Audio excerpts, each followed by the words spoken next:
Hey guys, and welcome to video number 2 in this digital car modification series of tutorials.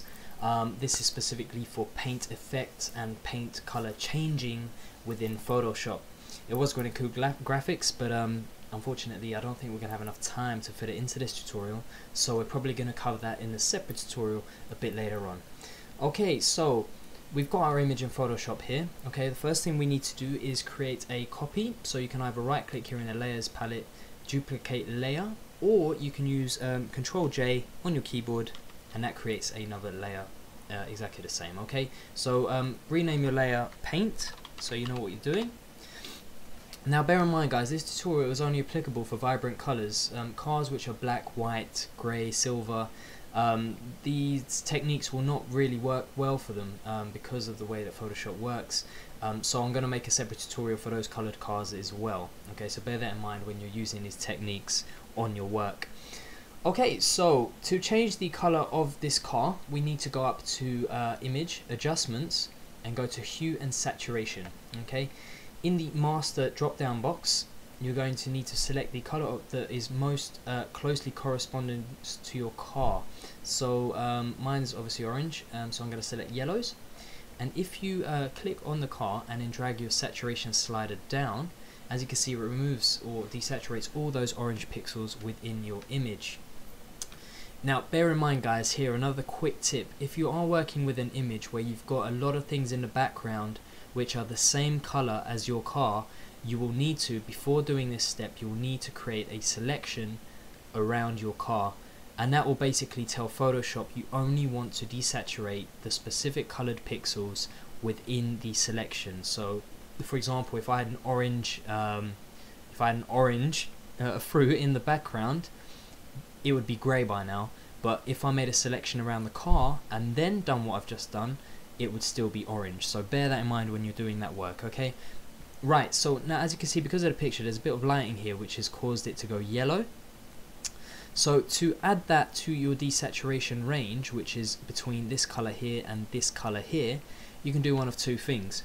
You can hold down Shift and select the eyedropper add color tool, which as you can see, look, if I release Shift and hold Shift, it comes up with a little plus sign.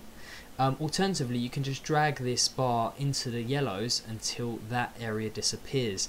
It doesn't matter, they both do exactly the same thing. Okay, so I'm just adding that now, and there's a bit of red on this tow bar, so I'm just going to extend the red a bit until it goes, which it just has. Excellent. Okay, so put your saturation back to 0 there. Okay, and now it's just a case of selecting the color that you want your car to be. Okay, so this is basically how to change the color of a car within Photoshop. Okay, if you want a white car, you're going to need to select a turquoise color like this, and then put your lightness up to +100, and there you have a nice white car. Okay, so that's how to change a color in Photoshop. I'm going to select, let's go with a golden yellow, something similar to this. Alright, so now as you can see, the indicators have been also colorized. That's simply because the indicators were orange and we didn't put a mask around those. So they've been colorized. Now there's two ways to delete this. You can either press E on your keyboard and select the eraser tool. The square brackets next to the P letter on your keyboard makes the brush size bigger and smaller. Very useful, and as you can see, you can just erase. Because you've got that copied image below the original image, it erases back to that. Alternatively, you can use your polygonal lasso tool or your freehand lasso tool, depending on which tool you have. Make a selection around the item that you don't want colorized, join it together, and then press delete, and that of course deletes any color within here, and then just obviously clean it up with the eraser tool. Okay, and as you can see now, we have a nice Lamborghini in a yellow. Well, it's more like a golden color that's been changed. Okay, so I know you're thinking this is like amazing, and but you're wondering, how do you do like a two-tone effect? Well, that's what I'm going to show you now, guys. Alright, so with this paint layer selected, okay, you're going to go to layer, new fill layer, solid color. Okay, select any color, it doesn't matter because the color picker comes up anyway, so it doesn't matter what you choose. And then your mode for what we're doing, overlay is probably the best option, but do play around with all these different settings because they will offer different effects to your car, which I hopefully, if we have enough time, show you a bit later on. Okay, so select overlay, go to OK. Okay, and as you can see, it overlays onto this existing color and gives it a nice two-toned effect. I want it to be a bit more red, so we're gonna go. See, that looks pretty good to me. And as you can see, this is affecting the whole picture. Okay, so you can either mask the car out previously, before we done this step, when we were here, we could mask the car out and then do it, so then we could just only affect the paint, or we can erase around the areas that you don't want colorized. Okay, now as you can see, we've got this no entry sign. Okay, that's basically telling us that the color fill layout on this picture has not been rasterized, and what that basically means, it's not been edited it to Photoshop to be told that it can be manipulated. Okay, so if you right click on color fill in the layers and go to rasterize image, we've just told Photoshop to create a bitmap out of that layer and allow us to edit it. So now we can do whatever we want. So select your eraser tool now, okay, and then make it a nice big brush and erase the as much of the background as you can. Just make it a bit smaller. That was like extreme eraser. Okay, and obviously when you guys do it, please be more neater. Just screwed that up. Be more neater with your work. Zoom in, because what I normally do is I zoom in, I feather my eraser, so if I do go over the edges, you don't see it because it's feathered. But this is a hard edge, just to give you guys an idea as to what we're doing. And again, you can either erase everything as I'm doing now with the eraser tool, or you can use the polygonal or the pen tool to make selections of, like, you know, for example, let me just zoom in and just show you guys what I mean. We can make selections of the light itself and try and do it as perfect as quickly as I can, but obviously with the time that we've got, it's not great. Alright, and then obviously you make a selection and then you can just press delete once you've got the selection, and that'll delete the color out of the selection that you've created, which again is useful for large, hard to get areas with the eraser. So if I just hit delete, as you can see, it kind of removes the paint from there, and it does a pretty good job. So I'm just going to go and do this quite quick, guys. The pen tool is probably the best tool in Photoshop to make a selection, simply because it can do straight lines, it can do curves, and it can adjust to any angle. It just obviously takes a bit of a knack to use. Not hard to use, but it does help if you learn the hotkeys for its use, so you can quickly edit whatever you need to do.